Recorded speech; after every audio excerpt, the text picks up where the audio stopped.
Run one live again as I had to answer a phone call.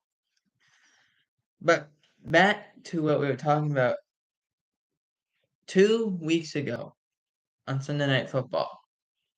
The Chiefs faced the Chargers. Okay? And Brandon Staley's the coach. And it benefits also, it also applies, I guess you could say, to the Buccaneers and Todd Bowles.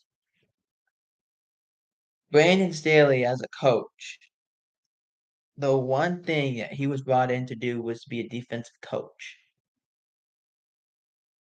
And the same goes for Todd Bowles. He was brought in as a defensive coordinator. So he's a coach. He's a defensive coach. The one thing you should be good at is a defense. That's your one thing. So when I talk about Brandon Staley, it goes the same way.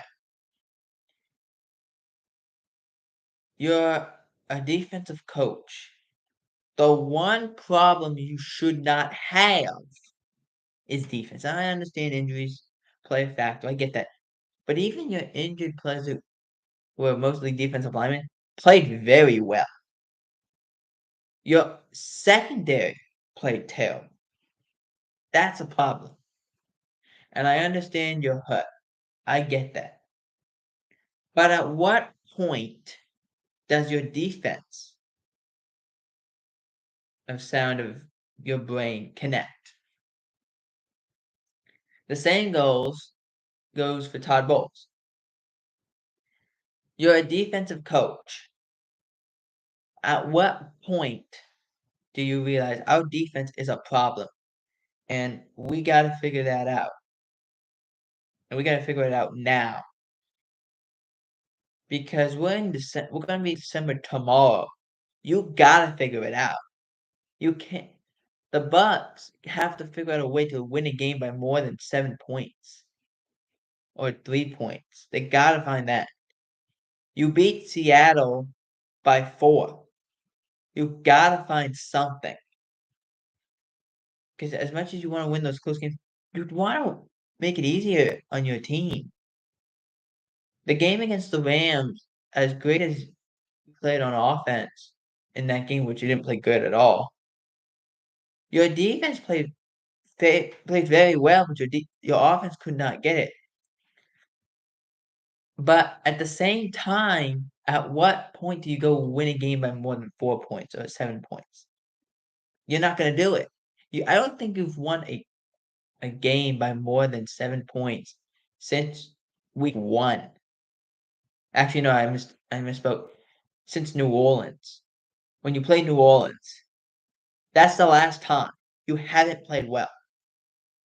That's a problem. And the same goes for the Chargers. You're a defensive team. You have a defensive head coach. That's not supposed to be your weak spot. If anything, it should be the other way around. Your offense should be, not your defense. That's a problem.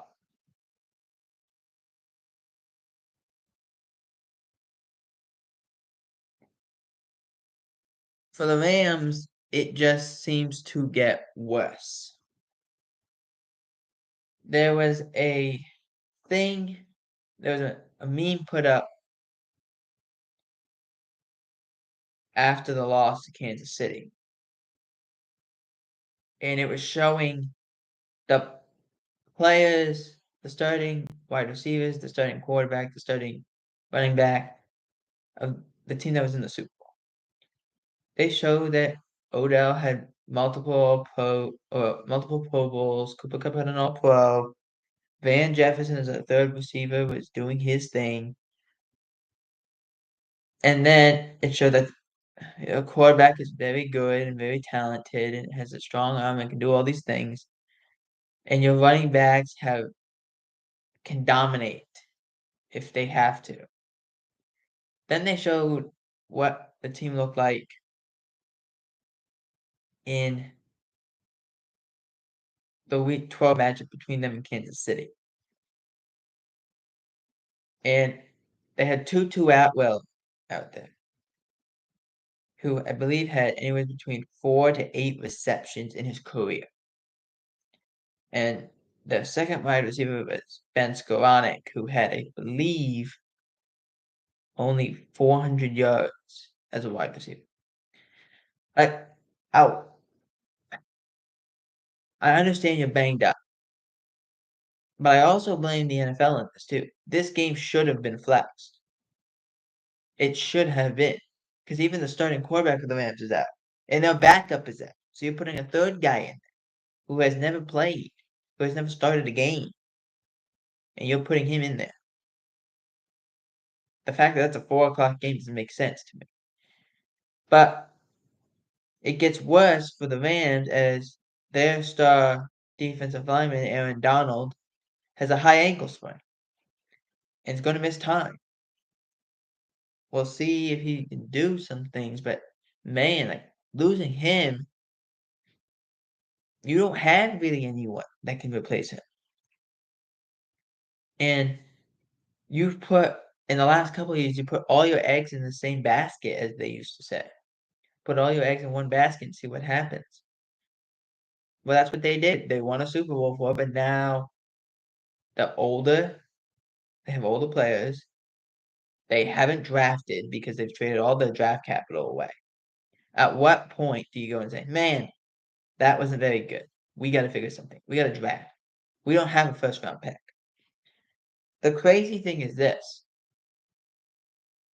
The Lions this year, when they traded away Matthew Stafford, got a first round pick in Jared Goff in return. That was expected to be a low first round pick, possibly in the 30s, or at least late 20s. It's going to be top, I think right now it's top 6. And it could get worse. They could have a top 5 draft choice prior to anything. And continue to get better. If they want to move on from Jared Goff, they could draft a quarterback if they want, because they'll be in position. If they want a wide receiver or whatever, they can get that because they're going to be in the top 5 or 6.